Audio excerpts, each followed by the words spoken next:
Alkyl halide. और इसमें भी हम लोग SN1 मैकेनिज्म मेंशन कर सकते हैं या SN2 में, चलो SN1 ही में मेंशन कर देते हैं। चलो ध्यान दो, जैसे एक चीज थोड़ा समझ के काम करनी है, बहुत तुम लोग के लिए इंपॉर्टेंट रहेगा, अभी नहीं हमेशा के लिए इंपॉर्टेंट रहेगा। कुछ चीजें ऐसी है जो हम लोग को कंसिडर करते रहनी होती है। अच्छा चलो, अल्काइल हैलाइड नहीं, अभी हम लोग थोड़ा एक कार्बोकेटाइन रीअरेंजमेंट का डिस्कशन करेंगे, ठीक है। जैसे जब हम लोग नॉर्मली रिएक्शन मैकेनिज्म की बात करते हैं तो लोग एक चीज बोलते हैं कि ऑर्गेनिक केमिस्ट्री काफी भारी है। मतलब पता नहीं क्यों ऐसा क्यों बोलते हैं, हमको तो नहीं समझ में आता कि ऑर्गेनिक केमिस्ट्री वाला पार्ट भारी है। अगर ढंग से सिस्टमेटिक तरीके से कनेक्ट करें चीजों को तो ज़्यादा रिएक्शंस भी नहीं है इसमें। मतलब रिएक्शंस के टाइप्स हैं, इस टाइप का रिएक्शन बहुत सारा है। जैसे acid base reaction 10th class में सुना था।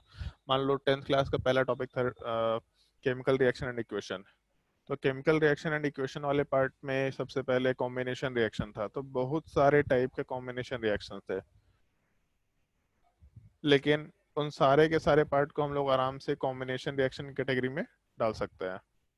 तो एग्जैक्टली हम लोग इसी टाइप से यहाँ भी मेंशन कर रहे होते हैं। जैसे हम लोग जब पूरे ये टर्म रिएक्शन मैकेनिज्म की बात करते हैं, मतलब पूरे के पूरे ऑर्गेनिक केमिस्ट्री में रिएक्शंस की बात करते हैं, तो पूरा ऑर्गेनिक केमिस्ट्री का जो रिएक्शन वाला पार्ट है, इस चीज को हम लोग बहुत सारे छोटे छोटे पार्ट्स में डिवाइड कर सकते हैं।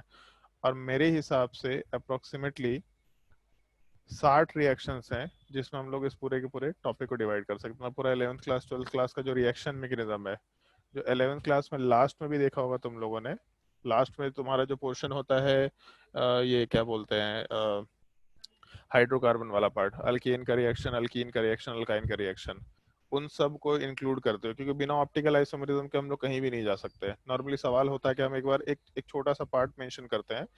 11th क्लास के एनसीईआरटी में क्यों दे रखा है ये टॉपिक, इसका हमको लॉजिक नहीं समझ में आता। हाइड्रोकार्बन 11th क्लास में देना नहीं चाहिए, बट एनसीईआरटी में दे रखा है, मजबूरी में पढ़ाना पड़ता है। बट इसको इस तरीके से समझो, जैसे नॉर्मली अल्कीन का रिएक्शन अगर कराते हैं हम लोग, तो अल्कीन वाले पार्ट में जैसे हम लोग हेलोजिनेशन कराए, 10th क्लास में पढ़ा था तुम लोगों ने हेलोजिनेशन वाला पार्ट।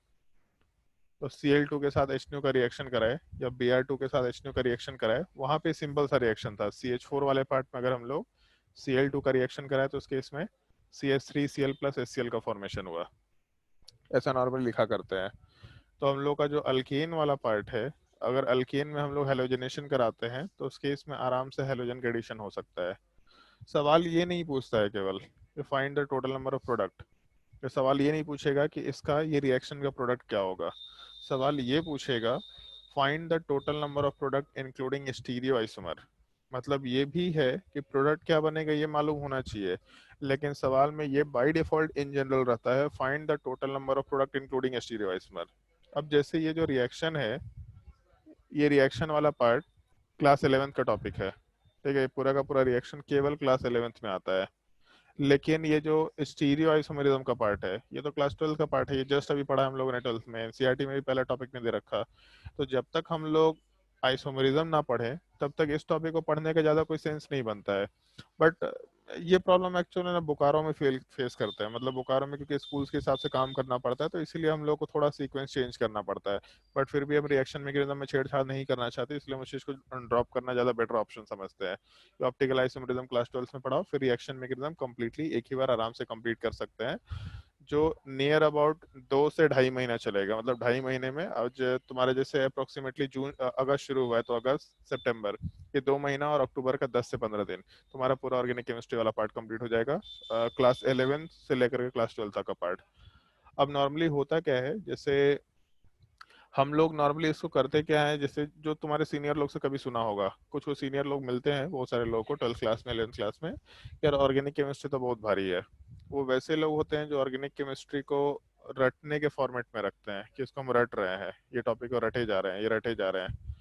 तो रटने वाला काम नहीं करना है यहाँ पे।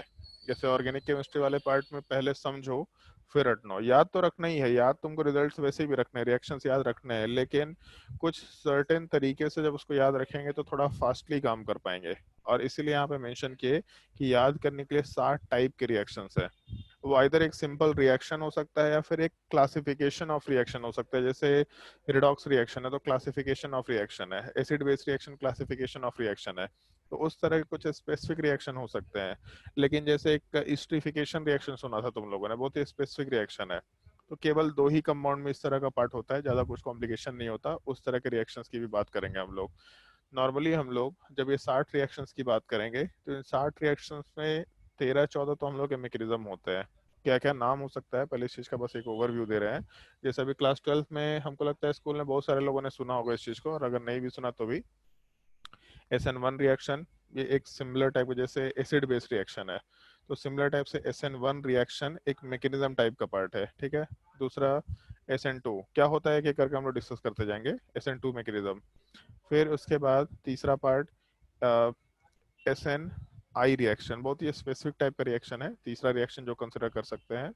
चौथा पार्ट E1 रिएक्शन, एलिमिनेशन बोला जाता है इस चीज को। ऊपर वाले पार्ट को सब्स्टिट्यूशन बोलते हैं हम लोग, nucleophilic substitution 1, nucleophilic substitution bimolecular, nucleophilic substitution internal, elimination reaction में E1 E2 रिएक्शन, या फिर हम लोग एक टर्म यूज करते हैं E1CB, elimination through conjugate base. ये 6 रिएक्शंस हम लोग नॉर्मली डिस्कस करेंगे अल्काइल हैलाइड वाले टॉपिक में और अल्कोहल वाले टॉपिक में। और भी कुछ कुछ रिएक्शंस तो हैं, लेकिन ये 6 रिएक्शंस के मैकेनिज्म इन जनरल फॉर्म में हम लोग ये दोनों टॉपिक में डिस्कस किया करते हैं। तो हम लोग नॉर्मली करते क्या है इन जनरल, कि पहले हम लोग रिएक्शन मैकेनिज्म डिस्कस करते हैं, फिर उस टॉपिक का नाम अल्काइल हैलाइड टॉपिक डालेंगे, उसके सारे रिएक्शन डिस्कस करेंगे, फिर अल्कोहल टॉपिक डालेंगे, फिर सारे के सारे रिएक्शन डिस्कस करना शुरू करेंगे।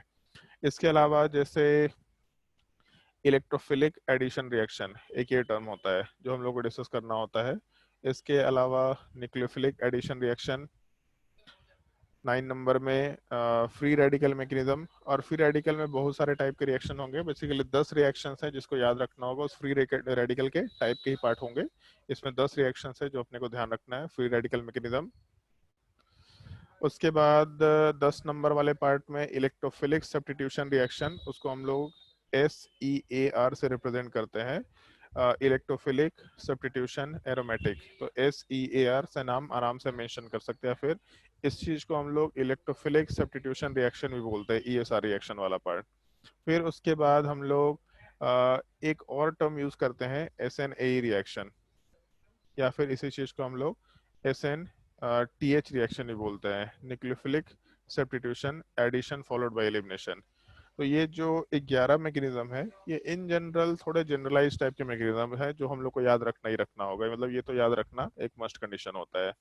इन सब के अलावा कुछ और चीजें हैं जो अपने को ध्यान रखनी है, जैसे बेंजाइन मैकेनिज्म, बहुत ही स्पेसिफिक टाइप का रिएक्शन होता है। उसके अलावा मान लो 13 वाले पार्ट में ऐसा बोल सकते हैं हम लोग, कार्बीन मैकेनिज्म। 15 वाले पार्ट, सॉरी 14 वाले पार्ट में हम लोग SNAR रिएक्शन मेंशन कर सकते हैं, जैसे ACAR था, nucleophilic sorry electrophilic substitution aromatic, similar type से हम लोग SNAR वाले पार्ट की बात कर सकते हैं। तो इस तरीके से 14-15 रिएक्शंस ऐसे हैं जिसको हम लोग जनरल वे में याद रखेंगे। मतलब SN1 है, उसमें बहुत तरह के रिएजेंट्स को हम लोग पुट कर सकते हैं, अल्काइल हैलाइड पुट कर सकते हैं, अल्कोहल पुट कर सकते हैं, इपोक्साइड पुट कर सकते हैं, या फिर ईथर पुट कर सकते हैं, सबको उसमें डाल सकते हैं। तो ऐसा नहीं है कि SN1 वाला पार्ट कोई एक रिएक्शन है, वो रिएक्शन कराने का एक तरीका है बेसिकली। तो जैसे न्यूटन्स लॉ ऑफ मोशन है, तो न्यूटन्स लॉ ऑफ मोशन में जो पहला लॉ है, उस लॉ को हम लोग बहुत तरीके से के सिचुएशन में पुटअप कर सकते हैं।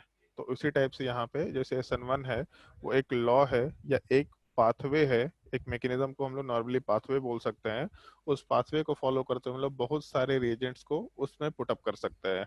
जैसे न्यूट्रलाइजेशन रिएक्शन एक तरीका है, एक रिएक्शन का एक टाइप है, उसमें बहुत सारे रिएजेंट्स को हम लोग पुट कर सकते हैं। लेकिन बहुत सारे रिएजेंट में प्रॉब्लम क्या होता है कि केवल हम लोग एसिड और बेस को पुट कर सकते हैं, जबकि SN1 में हम लोग केवल एसिड बेस को नहीं पुट कर सकते, हम लोग अल्काइल हैलाइड को पुट कर सकते हैं, अल्कोहल को पुट कर सकते हैं, ईथर को पुट कर सकते हैं, इपोक्साइड को पुट कर सकते हैं, और भी कोई भी इस तरह के अगर ग्रुप्स होंगे उनको पुट कर सकते हैं। तो हम लोग इस तरह के पाथवे का डिस्कशन करेंगे। तो 14-15 पाथवे है जो अपने को ध्यान रखना होगा। उसके अलावा फिर हम लोगों को कुछ नेम्ड रिएक्शन याद रखने हैं। बेसिकली नेम्ड रिएक्शन वाले पार्ट में कुछ ऐसे स्पेसिफिक नाम है, जैसे एक नाम शायद सुना होगा कभी 11th क्लास में, वुर्ज रिएक्शन। ये एक नाम है जो ध्यान रखना होता है। तो जैसे वुर्ज रिएक्शन के जैसे बहुत सारे नाम है, ऑल्दो ये मैकेनिज्म में भी आ जाएगा, हम लोग ये फ्री रेडिकल मैकेनिज्म में हम लोग कंसिडर कर लेते हैं वुर्ज रिएक्शन को। लेकिन फिर भी जैसे named reaction, aldol reaction, Cannizzaro reaction, Perkin reaction या फिर Claisen condensation, Reimer Tiemann reaction, इस तरह के 12-13 नाम है जो अपने को ध्यान रखना होगा। तो नेम्ड रिएक्शन में 12 से 13 रिएक्शन हैं जिसको हम लोग यूज कर सकते हैं। चाहे तो कहीं मैकेनिज्म में उसको डाल दिए या फिर प्रिसाइजली उसको केवल नेम्ड रिएक्शन में रखे, क्योंकि नेम्ड रिएक्शन में जो भी नाम होंगे या जो भी रिएक्शंस होंगे वो इन सब रिएक्शन मैकेनिज्म के कॉम्बिनेशन होंगे, केवल एक रिएक्शन नहीं। हो सकता है 2 रिएक्शन या 3 रिएक्शन या 4 रिएक्शन का मैकेनिज्म उसमें इंक्लूडेड हो। तो इस तरह की चीज को हम लोग नेम्ड रिएक्शन आराम से बोला करते हैं। फिर उसके बाद जब नेम्ड रिएक्शन वाला पार्ट कंप्लीट हो जाएगा तो उसी के अलावा कुछ और छोटे छोटे स्पेसिफिक टाइप के रिएक्शन हैं जो हम लोग को ध्यान रखना होता है, जिसको याद ही रखना है, मतलब उनका कोई मैकेनिज्म नहीं है, कुछ इनऑर्गेनिक टाइप के रिएक्शन है। जैसे एक छोटे से रिएक्शन का एग्जांपल मेंशन करते हैं। मान लो बेंजीन के ऊपर OH है, अगर इसका रिएक्शन हम लोग जिंक डस्ट के साथ कराएंगे in the presence of heat, तो ऐसा लिख सकते हैं zinc dust in the presence of heat, तो यहाँ से बेंजीन का फॉर्मेशन होता है। तो जैसे इस रिएक्शन का कोई मैकेनिज्म नहीं है, ये रिएक्शन तुमको रटना है बेसिकली। क्यों रटना है? क्योंकि जब हम लोग क्वेश्चन सॉल्व करेंगे तो मोल कंसेप्ट में शायद सुना होगा सिक्वेंशियल रिएक्शन, हम लोग वहाँ पे टर्म यूज किया करते हैं सिक्वेंशियल रिएक्शन। उसका बेसिक मतलब क्या होता है कि रिएक्टेंट ए से कोई रिएजेंट वाले पार्ट का हम लोग रिएक्शन कराए, प्रोडक्ट बी बनाए, फिर बी वाले पार्ट से सेकंड रिएजेंट का रिएक्शन कराए, सी बनाए, सी वाले पार्ट से थर्ड रिएजेंट का रिएक्शन कराए, डी बनाए। तो इस तरीके से हम लोग जब ए से बी, बी से सी, सी से डी का फॉर्मेशन करा रहे हैं तो इस चीज को हम लोग सिक्वेंशियल रिएक्शन बोल सकते हैं। तो इस तरह के कुछ इनऑर्गेनिक टाइप के रिएक्शंस है जिनको उन रिएक्शंस में यूज करना होगा अपने को। तो इस तरह के कुछ इनऑर्गेनिक टाइप के रिएक्शंस को उन रिएक्शंस में रेगुलरली यूज करना होता है। तो इसलिए इस तरह के कुछ रिएक्शंस है जिसको याद रखने होंगे। तो जैसे 14-15 मैकेनिज्म हो गए, उसके अलावा 12-13-14 उसमें हम लोग के कुछ नेम्ड रिएक्शन हो गए, वो भी मैकेनिज्म का कॉम्बिनेशन है, लेकिन है नेम्ड रिएक्शन बहुत स्पेसिफिक होकर उसको याद रखना पड़ेगा। इनफैक्ट हम नॉर्मली एक सजेशन दिया करते हैं, आज भी सजेशन दे रहे हैं, जब पढ़ाएंगे तब भी सजेशन देंगे कि बिल्कुल लास्ट में जब एग्जाम में रिवीजन करना होगा, बिल्कुल लास्ट में, तो एग्जाम के एक दिन पहले या एग्जाम वाले दिन अगर कुछ पढ़ाई करना है तो नेम्ड रिएक्शन जरूर देखा करो, क्योंकि नेम्ड रिएक्शन बहुत इंपॉर्टेंट पार्ट होता है। और नेम्ड रिएक्शन से एक सवाल पूछा ही जाता है, हमेशा एक सवाल पूछा जाता है। तो नॉर्मली नेम्ड रिएक्शन वाले पार्ट को एग्जाम के लास्ट डे या सेकेंड लास्ट डे रीड करना जरूरी होता है, क्योंकि जब लास्ट डे इस चीज को रीड करेंगे तो अगले दिन एग्जाम में ये चीज अच्छे से याद रहेगा। तो इस चीज का ध्यान रखना, नेम्ड रिएक्शन वाले पार्ट को हम लोग आराम से लास्ट डे रीड करेंगे, और हम लोग भी रिएक्शन में सबसे लास्ट में इस चीज का डिस्कशन करेंगे। और इस तरह के जो इनऑर्गेनिक रिएक्शंस है ये टाइम के साथ धीरे धीरे आता चला जाएगा, तुमको भी इस चीज को टाइम के साथ अच्छे से याद करते चले जाना है। लेकिन इन सब रिएक्शन मैकेनिज्म के शुरू होने से पहले 2 रिएक्शंस ऐसे हैं जिसको हम लोग एक जनरलाइज वे में याद रख सकते हैं। जैसे एक रिएक्शन है जिसको हम लोग ओजोनलिसिस बोलते हैं, इस चीज को हम आगे भी पढ़ा सकते हैं, इस चीज को हम लोग ऑक्सीडेशन में भी पढ़ा सकते हैं, लेकिन इसको हम अलग से डिस्कस किया करते हैं क्योंकि ओजोनलिसिस को हम सिक्वेंशियल रिएक्शन में कहीं भी यूज कर सकते हैं। तो इसलिए हम लोग ओजोनलिसिस वाले पार्ट का एक डिस्कशन करेंगे पहला। और दूसरा मोनोक्लोरिनेशन, और दो हम लोग क्लोरीनेशन अलग से पढ़ेंगे, वापस से पढ़ेंगे, लेकिन हम लोग ये मोनोक्लोरीनेशन वाले पार्ट का डिस्कशन आराम से यहाँ पे करेंगे। ये 2 टॉपिक ऐसा है जहां से हम लोग पहले रिएक्शन वाले पार्ट को शुरू करेंगे और उसके बाद हम लोग रिएक्शन मैकेनिज्म का कुछ बेसिक्स डिस्कशन करेंगे। बेसिक्स वाले पार्ट का मतलब जब हम लोग बेसिक के डिस्कशन में जाएंगे तो कुछ टर्म्स हैं, उन सब टर्म्स का अपने को ध्यान रखना है। जैसे सबसे पहला टर्म ये होता है कि रिएक्शन में ट्रांजिशन स्टेट क्या होता है, सबसे पहला चीज जो हम लोग डिस्कस करेंगे ट्रांजिशन स्टेट।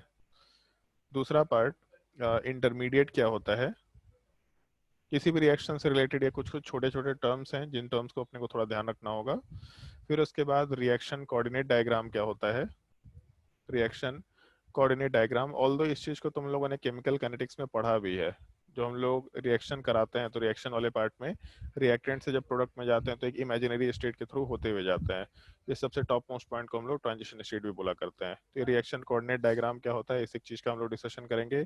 फिर उसके बाद हम लोग लिविंग ग्रुप क्या होता है, और लिविंग ग्रुप के साथ साथ यहीं पे लिविंग ग्रुप एबिलिटी क्या होता है, ये दोनों चीजों का डिस्कशन करेंगे। वैसे लिविंग ग्रुप जैसा कुछ डिस्कशन होता नहीं है, लिविंग ग्रुप एबिलिटी ही अपने को डिस्कस करना होता है।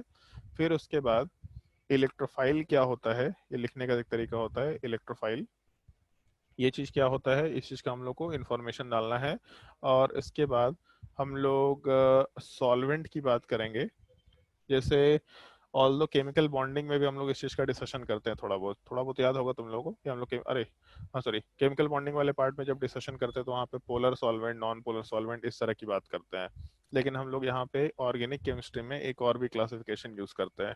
तो सॉल्वेंट क्या होता है, कितने टाइप के सॉल्वेंट हो सकते हैं, उस सॉल्वेंट वाले पार्ट का डिस्कशन करेंगे। और इसके बाद फिर हम लोग एक और टर्म यूज करेंगे जिस चीज को हम लोग न्यूक्लियोफाइल बोलते हैं, न्यूक्लियोफाइल। और इसी से रिलेटेड एक टर्म होगा जिस चीज को हम लोग न्यूक्लियोफिलिसिटी भी बोलते हैं। तो न्यूक्लियोफाइल क्या होता है और न्यूक्लियोफिलिसिटी क्या होता है, इन दो चीजों को हम लोग अलग से आराम से डिस्कस करेंगे। तो सबसे पहले हम लोग का जब रिएक्शन मैकेनिज्म शुरू होगा तो ये दो एलिमेंट्री रिएक्शंस हैं, ओजोनलिसिस और मोनोक्लोरिनेशन। सबसे पहले यहाँ का डिस्कशन होगा क्योंकि इसका रिएक्शन मैकेनिज्म, ऑल्दो ये रिएक्शन मैकेनिज्म का ही पार्ट है, लेकिन ये बड़ा जनरलाइज टाइप का रिएक्शन, इसको हम कहीं भी यूज कर सकते हैं। तो हम लोग सबसे पहले इस टॉपिक का डिस्कशन करेंगे, ओजोनलिसिस, मोनोक्लोरिनेशन, और उसके बाद फिर रिएक्शन मैकेनिज्म के कुछ बेसिक्स का डिस्कशन, ट्रांजिशन स्टेट क्या होता है, इंटरमीडिएट क्या होता है, reaction coordinate diagram, leaving group ability, electrophile, solvent, nucleophile and nucleophilicity क्या होता है। इन सब के डिस्कशन के बाद हम लोग का एक छोटा सा पार्ट डिस्कशन में आएगा जहाँ पे हम लोग एक टर्म यूज किया करते हैं, कार्बोकैटायन रीअरेंजमेंट। ये एक जनरलाइज टॉपिक है जो तुम लोगों को सीखना होगा और इससे रिलेटेड क्वेश्चंस प्रैक्टिस करने होंगे। मतलब कार्बोकैटायन का रीअरेंजमेंट करा रहे हैं, मतलब जो कार्बोकैटायन गिवन है उसको किसी दूसरे फॉर्म में अरेंज कर रहे हैं, तो ये होता क्या है, इस चीज का हम लोग डिस्कशन करेंगे। और उसमें काफ़ी सारे क्वेश्चंस हम लोग डिस्कस करेंगे। आगे जाने के बाद हर जगह पे इस कार्बोकैटायन वाले पार्ट का हम लोगों को एप्लीकेशन देखना है। किसी भी तरह के मैकेनिज्म में जाए जहाँ पे कार्बोकैटायन बनता है, जैसे SN1 में कार्बोकैटायन बनता है तो यहाँ पे इस चीज़ का एप्लीकेशन है। E1 में कार्बोकैटायन बनता है, यहाँ पे इस चीज़ का एप्लीकेशन है। इलेक्ट्रोफिलिक एडिशन के टाइम पे इस चीज़ का एप्लीकेशन है। जिस रिएक्शन में कार्बन के ऊपर पॉजिटिव चार्ज बनेगा वहाँ इन जनरल कार्बोकैटायन रीअरेंजमेंट रहेगा। तो ये एक जनरलाइज टाइप का टॉपिक है, हम लोग इस चीज़ का अलग से डिस्कशन करेंगे। और इन सब का जब डिस्कशन कर रहे होंगे तो जैसे हम लोग का सीक्वेंस और टॉपिक क्या होगा, हम इस चीज़ की बात करते हैं। जैसे क्लास 11th के सबसे लास्ट में हाइड्रोकार्बन दे रखा था, तो हम लोग हाइड्रोकार्बन का डिस्कशन अलग से नहीं करते हैं क्योंकि तुम लोग को जब क्लास 12th का रिएक्शन बताना शुरू करेंगे तो तुमको मालूम पड़ जाएगा कि 12th के सारे टॉपिक्स के रिएक्शंस हाइड्रोकार्बन के प्रिपरेशन के मेथड है। तो हम लोग अलग से हाइड्रोकार्बन वाले पार्ट का डिस्कशन नहीं करेंगे। लेकिन हाँ ये है कि हम लोग जो मैकेनिज्म डिस्कस करते हैं, इलेक्ट्रोफिलिक एडिशन रिएक्शन, ये सब अल्कीन अल्काइन का ही रिएक्शन है। तो जब हम लोग का रिएक्शन चल रहा होगा तो उस रिएक्शन वाले पार्ट में हम लोग SN1 SN2 सब जब शुरू करेंगे तो 12th क्लास का सबसे पहला टॉपिक हेडिंग डलवाएंगे हम अल्काइल हैलाइड। ऑल्दो 12th में alkyl halide as well as aryl halide है टॉपिक, लेकिन हम लोग केवल अल्काइल हैलाइड का डिस्कशन कर सकते हैं क्योंकि अराइल हैलाइड मतलब एरोमेटिक कंपाउंड वाले पार्ट का रिएक्शन थोड़ा अलग टाइप से होता है, तो इस चीज़ का हम लोग डिस्कशन यहाँ पे नहीं कर सकते। फिर उसके बाद SN1 SN2 E1 E2 जब खत्म होगा तो अल्काइल हैलाइड के बाद हम लोग का दूसरा टॉपिक आएगा एल्कोहल। और अगर एनसीईआरटी किसी को याद है तो वहाँ पे एल्कोहल, फिनॉल एंड ईथर, ये तीन टॉपिक है। लेकिन हम लोग यहाँ पे केवल एल्कोहल एंड ईथर की बात करेंगे क्योंकि फिनॉल वाले पार्ट में बेंजीन के ऊपर OH ग्रुप होता है, तो ये पार्ट अपने काम का नहीं होगा। फिर इसके बाद जब ये दोनों पार्ट खत्म हो जाएंगे तो हम लोग एक छोटा सा टॉपिक डिस्कस करेंगे, ग्रिग्नार्ड रिएजेंट। ये ग्रिग्नार्ड रिएजेंट वाला पार्ट तुम्हारे एनसीईआरटी में दे नहीं रखा है, अलग से टॉपिक वाइज नहीं दे रखा। लेकिन ग्रिग्नार्ड रिएजेंट में हम लोग तीन चार मैकेनिज्म डिस्कशन करते हैं और उन तीन चार मैकेनिज्म के डिस्कशन से हम लोगों का एल्डिहाइड कीटोन का reaction, carboxylic acid and derivative का रिएक्शन, ये सब बहुत सारा चीज कवर हो जाता है एक ही जगह पे। तो इसलिए हम लोग यहीं पे ग्रिग्नार्ड रिएजेंट का डिस्कशन करेंगे। और इसी ग्रिग्नार्ड रिएजेंट के डिस्कशन के साथ साथ हम लोग यहाँ पे तुरंत रिडक्शन क्या होता है इस चीज का डिस्कशन करेंगे। ऑक्सीडेशन वाले पार्ट का डिस्कशन नहीं करेंगे, हम लोग केवल रिडक्शन वाले पार्ट का डिस्कशन करेंगे। रिडक्शन क्या होता है ऑर्गेनिक केमिस्ट्री के लैंग्वेज में, और रिड्यूसिंग एजेंट कौन कौन से होते हैं, इन सब के नाम याद रखने पड़ेंगे। मतलब इनका लिस्ट, इनका नाम, ये क्या प्रोडक्ट बनाते हैं, इनको अच्छे से रटना पड़ेगा तुम लोगों को। तो ये एक पार्ट है जो तुम लोगों को अच्छे से रटते हुए काम करना होगा। फिर इन चारों रिएक्शंस वाले पार्ट के बाद हम लोग आराम से एरोमेटिक कंपाउंड में मूव कर सकते हैं। एरोमेटिक कंपाउंड वाले पार्ट में जब मूव करेंगे तो बेंजीन से रिलेटेड जितने भी रिएक्शंस है, चाहे वो 11th क्लास का हाइड्रोकार्बन हो या क्लास 12 का कुछ रिएक्शन हो, अच्छा नहीं अभी एरोमेटिक कंपाउंड नहीं, सॉरी, यहाँ वाले पार्ट में हम लोग चाहे तो फ्री रेडिकल मैकेनिज्म, इसी पार्टिकुलर पार्ट में फ्री रेडिकल मैकेनिज्म और उसी के साथ साथ इलेक्ट्रोफिलिक एडिशन रिएक्शन, ये दो पार्ट डिस्कस करेंगे हम लोग। और मोस्टली फ्री रेडिकल में अल्केन के रिएक्शन डील किए जाते हैं मोस्टली, लेकिन ऐसा नहीं केवल अल्केन की रिएक्शन है, लेकिन मोस्टली अल्केन के रिएक्शन डील किए जाते हैं। और इलेक्ट्रोफिलिक एडिशन वाले पार्ट में अल्कीन और अल्काइन वाले पार्ट के सारे रिएक्शन डील किए जाएंगे ऑलमोस्ट। तो 11th क्लास का जितना भी रिएक्शन होगा जो तुम्हारे एनसीईआरटी में दे रखा है, उसमें बेंजीन वाले पार्ट को छोड़ करके बाकी सारे रिएक्शंस यहाँ तक हम लोग के कवर हो जाएंगे, पूरा का पूरा शुरू से लेकर के अभी तक जो भी पढ़ाएंगे उसमें सारे के सारे रिएक्शंस आराम से कवर हो जाएंगे। फिर उसके बाद हम लोग आराम से एरोमेटिक कंपाउंड की बात करेंगे।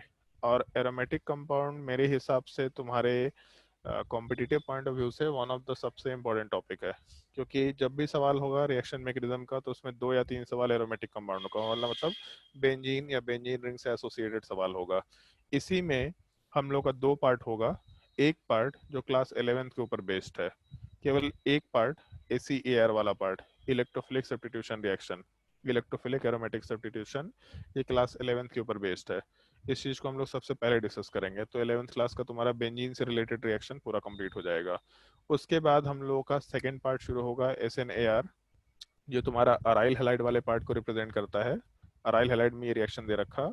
उसके अलावा तुम्हारा बेंजाइन मैकेनिज्म, ये भी अराइल हैलाइड वाला ही पार्ट में डिस्कस किया जाता है। फिर उसके अलावा जैसे हम लोग नॉर्मली करते क्या है यहाँ पे, कि एरोमेटिक कंपाउंड में पहले हम लोग ये चीज मेंशन करते हैं ACAR क्या होता है, तो बेंजीन और उससे रिलेटेड सारे रिएक्शंस कर दिए जाते हैं। फिर उसके बाद हम नॉर्मली एक छोटा सा हेडिंग डलवाते हैं जिसमें एक एक करके सारे रिएक्शन देखते चले जाते हैं। एक एक करके सारे रिएक्शंस में सबसे पहले मेरा हेडिंग होगा अराइल हैलाइड। तो अराइल हैलाइड वाले पार्ट में हम लोग जितने भी प्रिपरेशन के मेथड और जितने भी रिएक्शंस है वो सारा का सारा डिस्कस करेंगे। यहीं पे SNAR या फिर हम लोग का बेंजाइन मैकेनिज्म डिस्कस हो जाएगा। फिर उसके बाद फिनॉल हेडिंग आएगा। फिनॉल वाले पार्ट के जितने भी मेथड ऑफ प्रिपरेशन है और जितने भी रिएक्शंस है वो सारा का सारा हम लोग फिनॉल में डिस्कस करेंगे। फिर उसके बाद हम लोगों का एल्डिहाइड वाले पार्ट का नंबर आएगा। मतलब एल्डिहाइड एंड कीटोन, बेसिकली हम लोग बेंजल्डिहाइड वाले पार्ट की बात करेंगे। ये हेडिंग डलवाएंगे इसके सारे के सारे प्रिपरेशन के मेथड और रिएक्शन। इसके बाद हम लोग बेंजीन हेडिंग डलवाएंगे और बेंजीन वाले पार्ट में इसके प्रिपरेशन के सारे मेथड और इसके रिएक्शंस। ऑल्दो इसके रिएक्शन हम लोग डिस्कस कर चुके होंगे तो बहुत ज़्यादा कुछ करने को बचेगा नहीं, लेकिन फिर भी बेंजीन का प्रिपरेशन का बहुत सारा मेथड है जो हम लोग ऊपर से लेके नीचे तक पढ़े हैं। उन सारे मेथड्स को मिला करके भी बहुत सारे मेथड्स हैं, तो बेंजीन का अलग से हम लोग हेडिंग डलवा के बेंजीन के सारे प्रिपरेशन के मेथड और उससे कुछ रिएक्शंस ये एक लाइन से डिस्कस कर लेंगे।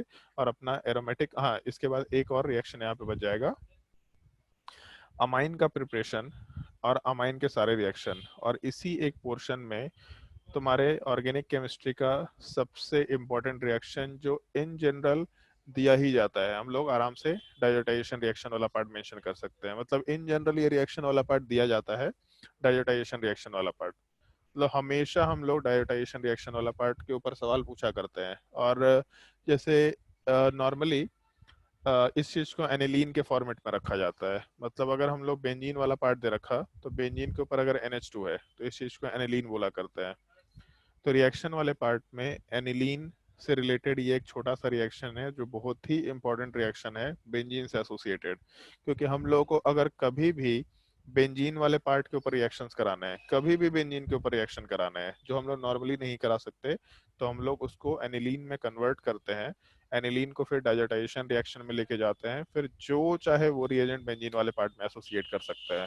तो रिएक्शन बहुत ही छोटा सा है, लेकिन इसका एप्लीकेशन क्योंकि बहुत बड़ा है एरोमेटिक कंपाउंड में, तो ये तुम्हारा सबसे इंपॉर्टेंट रिएक्शन रहेगा। और इसके रिएक्शन के बाद फिर हम लोगों का पूरा ये टॉपिक कंप्लीट हो जाएगा एरोमेटिक कंपाउंड का। तो इसके बाद हम लोग 8 नंबर में ऑक्सीडेशन रिएक्शंस की बात कर सकते हैं। मतलब रिडक्शन हम लोग अलग पढ़ लेंगे, ऑक्सीडेशन वाला पार्ट अलग पढ़ लेंगे। और जैसे ही ऑक्सीडेशन रिएक्शन हो गया तो ऑक्सीडेशन का एक बेसिक मतलब सुना होगा तुम लोगों ने, ऑक्सीजन का एडिशन। तो अल्कोहल को ऑक्सीडाइज करते हैं तो कीटोन या एल्डिहाइड बनता है या कार्बोक्सिलिक एसिड बनता है। तो इसीलिए ऑक्सीडेशन यहाँ पे डिस्कस कर रहे हैं, क्योंकि इसके जस्ट बाद फिर हम लोग कार्बोनिल कंपाउंड पढ़ेंगे। कार्बोनिल कंपाउंड वाले पार्ट का मतलब होता है कि हम लोग एल्डिहाइड और कीटोन्स के रिएक्शन पढ़ेंगे। और तुम्हारे एल्डिहाइड और कीटोन के जितने भी रिएक्शन है, ऑल्दो एनसीईआरटी में क्या किया है कि ऑक्सीजन कंटेनिंग कंपाउंड हेडिंग डाल दिया है, जिसमें aldehyde, ketone, carboxylic acid derivative सब एक ही में कर दिया है। हम लोग उसको अलग अलग पढ़ेंगे, कार्बोनिल कंपाउंड अलग चलेगा हम लोगों का, क्योंकि ये काफी इंपॉर्टेंट टॉपिक है तुम्हारे कंपटीशन के हिसाब से या फिर बोर्ड के हिसाब से, सवाल इससे पूछा ही जाता है। फिर उसके बाद 10th नंबर में हम लोग कार्बोक्सिलिक एसिड और उसके डेरिवेटिव की बात करेंगे। डेरिवेटिव वाले पार्ट में acyl halide, Easter, anhydride, amide, ये सब रिएक्शंस होगा। और 11 नंबर वाले पार्ट में नाइट्रोजन कंटेनिंग कंपाउंड की बात करेंगे हम लोग। लेकिन नाइट्रोजन कंटेनिंग कंपाउंड तक जाते जाते जितने भी रिएक्शंस हैं ऊपर से, वो सारा का सारा ऑलमोस्ट कवर हो जाएगा। तो ज़्यादा कुछ बचेगा नहीं यहाँ तक जाते जाते, मेरे हिसाब से ऑलमोस्ट सारा चीज़ खत्म हो जाता है। और ये सब खत्म होने के बाद हम लोग सबसे लास्ट में नेम्ड रिएक्शन का डिस्कशन करेंगे। ये नेम्ड रिएक्शन वाला पार्ट हम लोग चाहे तो पहले भी डिस्कशन कर सकते थे, यहाँ पे ऑक्सीडेशन के जस्ट बाद डिस्कशन कर सकते थे, ताकि जब हम लोग कार्बोनिल कंपाउंड पढ़ेंगे तो उसमें नेम्ड रिएक्शन मिल जाए। लेकिन हम उसको कार्बोनिल कंपाउंड से पहले पढ़ना प्रीफर नहीं करेंगे, नेम्ड रिएक्शन वाले पार्ट को हम सबसे लास्ट में रखेंगे। लास्ट में थोड़ा तुम लोगों को मेहनत पड़ेगा, क्योंकि नेम्ड रिएक्शन में जैसे एक नेम्ड रिएक्शन है एल्डोल रिएक्शन। तो ये जो एल्डोल रिएक्शन वाला पार्ट है, एक मिनट थोड़ा।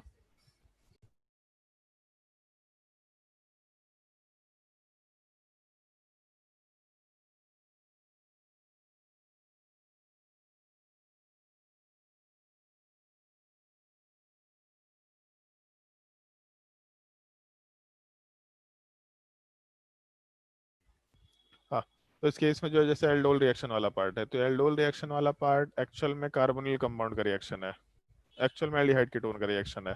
लेकिन हम लोग उसको एल्डिहाइड कीटोन के रिएक्शन में नहीं लिखेंगे, ये तुमको मेहनत करना पड़ेगा, एटलीस्ट कुछ मेहनत तो करना ही पड़ेगा, सब हम तुमको चम्मच से पिलाने वाले नहीं है, ठीक है, इस चीज का ध्यान रखना। तो लास्ट में जब नेम्ड रिएक्शन लिखाएंगे तो तुमको नेम्ड रिएक्शन स्पेसिफिकली अलग से ध्यान रखना ही है, क्योंकि सबसे इंपॉर्टेंट पार्ट है।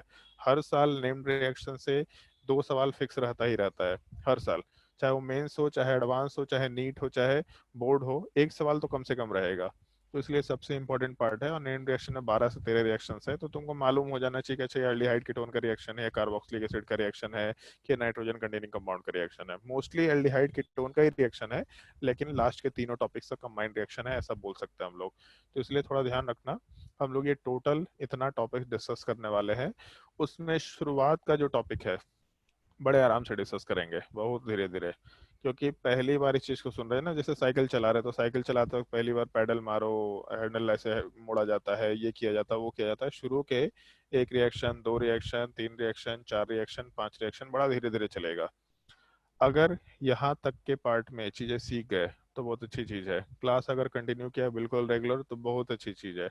बट अगर क्लास नहीं कंटिन्यू किया तो उसके बाद जब चीजें एस्केलेट होनी शुरू हो जाएंगी, जब एकदम से स्पीड बढ़ना शुरू होगा, तो उसके बाद कुछ किसी को नहीं समझ में आने वाला है। और यही ऑर्गेनिक केमिस्ट्री पढ़ने का तरीका भी होता है। आइदर आपको ऑर्गेनिक केमिस्ट्री पूरा समझ में आएगा और नहीं तो कुछ नहीं समझ में आएगा, ये सिंपल सा एक फंडा है। और टाइम के साथ धीरे धीरे लगेगा कि अब कुछ नहीं समझ में आ रहा, ये होता है, शुरू में सब समझ में आएगा। लेकिन जैसे ही कोई भी अपना सीक्वेंस ब्रेक करना शुरू करेगा, क्लास वगैरह मिस करना शुरू करेगा, एक बार अगर समझ से बाहर होना शुरू हो गया तो उसके बाद हम कुछ नहीं करने वाले। और डाउट क्लास देने में कोई फायदा भी नहीं है, क्योंकि तुम्हारा लिंक कहाँ पे ब्रेक हुआ है ये बता पाना बहुत मुश्किल चीज है।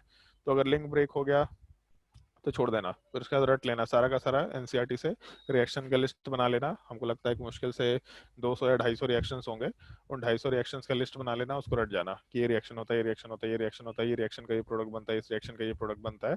कर सकते हैं, अगर इतना मेहनत कर सकते हैं तो कर सकते हैं। लेकिन उससे नीट नहीं क्लियर होने वाला, नीट के क्वेश्चन तुम्हारे 50% बनेंगे, जो रटने वाले होंगे 50% नहीं बनने वाले। बोर्ड का सवाल बन जाएगा, उसमें कोई दिक्कत नहीं है। लेकिन बड़ा सिंपल सा फंडा है, स्ट्रेट फॉरवर्ड फंडा है। अगर रिएक्शन में एकदम अच्छा करना है तो एकदम बिल्कुल रेगुलरिटी के साथ क्लास करना पड़ेगा। एक भी क्लास छूटा, सबको छूटा, अपने इंजीनियरिंग वाले दोस्त लोगों से पूछ लेना। उसमें जैसे शुरू में 40 लोग क्लास करते थे, और उनको हम बहुत शुरू में बोले थे कि इसमें कोई भी एक भी क्लास नहीं छोड़ेगा, कोई भी एक सिंगल क्लास मिस नहीं करेगा। लेकिन मतलब ऐसे कैसे मेरी बात मान लेंगे, मजा ऐसे मजा थोड़ा ना आता है सर, थोड़ा हम अपने मन से करेंगे, थोड़ा मस्ती भी कर लें, थोड़ा घूम फिर भी लें, उसके बाद पढ़ाई कर लेंगे। तो जिन लोगों का क्लास छूटा, उन लोगों का क्लास अब उनको समझ नहीं आ रहा। अब उस क्लास के स्ट्रेंथ में 35 लोग कंटिन्यू करते हैं, 6-7 लोग हमेशा डिसकंटिन्यूड रहते हैं। आते हैं कभी बट उनको कुछ समझ नहीं आता, फिर डिस्कनेक्ट हो ही जाते हैं, क्योंकि उनको चीज़ें समझ नहीं आ रही है, क्योंकि उनका लेक्चर छूट गया। अब एक बार लेक्चर छूट गया तो हम उसमें कुछ नहीं करने वाले। वो सिंपल सा फंडा है, थोड़ा ध्यान रखना है इस चीज़ का। क्योंकि अगर तुमको लास्ट तक टॉपिक तक जाना है, तुमको सारे लेक्चर्स का कंटिन्यूएशन मालूम होना चाहिए। शुरू के लेक्चर्स अगर मिस कर दिए, किसी भी रीजन से मिस कर दिया, कोरोना वायरस भी हो गया तो फोन लेकर के बेड पे पड़े रहो, वहाँ भी पढ़ाई कर सकते हैं। लेकिन जो बोलेंगे, जितना होमवर्क बोलेंगे उसको एनी हाउ करना है। नहीं करेंगे, बहुत अच्छी बात है, सब लोग पढ़ ही लेगा तो ऐसे कैसे काम चलेगा, है कि नहीं। मान लो कि हम नीट का तैयारी करने निकले हैं, तो सबका पहली बार मेडिकल क्लियर हो जाएगा, तो दूसरे बार वो ड्रॉप कौन करेगा। इतना सारा पास आउट बैच के स्टूडेंट लोग होते हैं। 12th क्लास में कितने लोग होते हैं, मुश्किल से 5 लाख लोग होते हैं, 12 लाख लोग पास आउट बैच में आते हैं। तो इसीलिए मतलब ठीक है, सब लोग को पढ़ने की जरूरत नहीं होगी। ऑल्दो हम चाहते हैं कि सब लोग पहली बार में नीट क्लियर करें, लेकिन लोग करते नहीं है। तो अगर लेक्चर अटेंड करेंगे पूरा, और पूरा का पूरा क्वेश्चन जो भी होमवर्क दिया है, अगर पूरा का पूरा क्वेश्चन अटेम्प्ट करते जाएंगे, तो ये टॉपिक बहुत अच्छा होगा। और ऐसा अच्छा होगा कि जिंदगी भर याद रहेगा। लोगों को ऑर्गेनिक केमिस्ट्री सही होता है, इधर बहुत अच्छा होता है तो जिंदगी भर याद रहता है, और नहीं तो अच्छा नहीं होता तो फिर जिंदगी छोड़ दो, 1 साल भी याद रहने की के लिए दिक्कत होगा। क्योंकि आप रट नहीं सकते, 250 रिएक्शन रट नहीं सकते, बहुत मुश्किल है। तो इसीलिए थोड़ा ध्यान रखना है इन सब चीज़ों का। और बाकी हम लोग सबसे पहले शुरुआत करेंगे ओजोनलिसिस वाले पार्ट से। बड़ा सिंपल सा रिएक्शन है, बहुत मजेदार रिएक्शन है। तो ओजोनलिसिस वाले पार्ट से शुरू करेंगे, उसके बाद फिर हम लोग मोनोक्लोरिनेशन पे जाएंगे। बड़ा एक एलिमेंट्री टाइप का रिएक्शन है, ऑल्दो मोनोक्लोरिनेशन हम लोग आगे एक बार फिर से डिस्कस करेंगे, लेकिन अभी के लिए हम लोग उसका बस एक छोटा सा लेआउट दे रहे हैं, क्योंकि इस तरह के रिएक्शंस को हम लोग सिक्वेंशियल रिएक्शन में हर जगह पे यूज कर रहे होंगे, ठीक है। तो अपने कॉपी में हेडिंग डाल देना, ओजोनलिसिस रिएक्शन। तुम लोगों को कोई वर्कशीट मिल रखा है क्या, बताओ भाई। तुम लोग एक वर्कशीट दिलवाए थे ना 24 तक का, प्रिंट आउट करवा के। हाँ सर। वो पढ़ा हुआ है कि यस सब, सर, यस सर। पढ़ा हुआ है कि बेच बाच दिया सब लोग। है है। सर।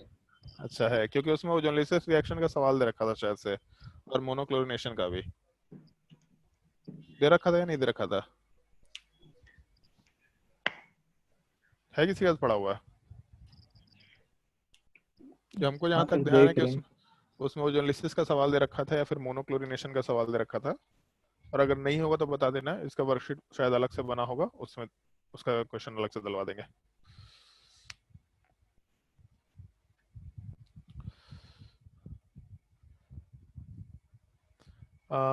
नंदिनी, हाँ है। ओके। और तुम लोगों को रिएक्शन मैकेनिज्म का बुकलेट मिल गया है क्या। मिल गया था। रिएक्शन मैकेनिज्म का बुकलेट कब मिला था, 11th क्लास में शुरू में, मतलब 12th क्लास के शुरुआत में मिल गया था क्या, कि ऑनलाइन हाँ। मिला था। नो सर, मॉड्यूल मिला है, प्रिंटेड। प्रिंटेड मिला है, चलो देख लेते हैं, हम एक बार बुकलेट देख भी लेते हैं। क्योंकि पहले दिन से कुछ ना कुछ होमवर्क मिलना शुरू हो जाएगा शायद से, जहाँ तक हमको लगता है। 1 मिनट।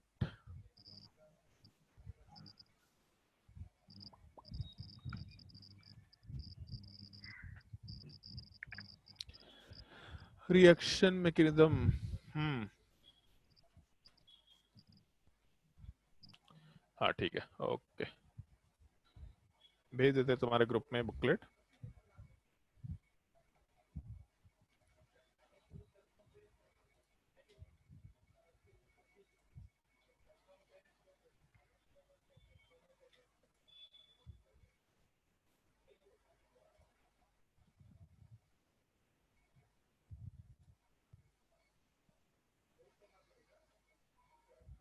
देखो भाई, बुकलेट आया।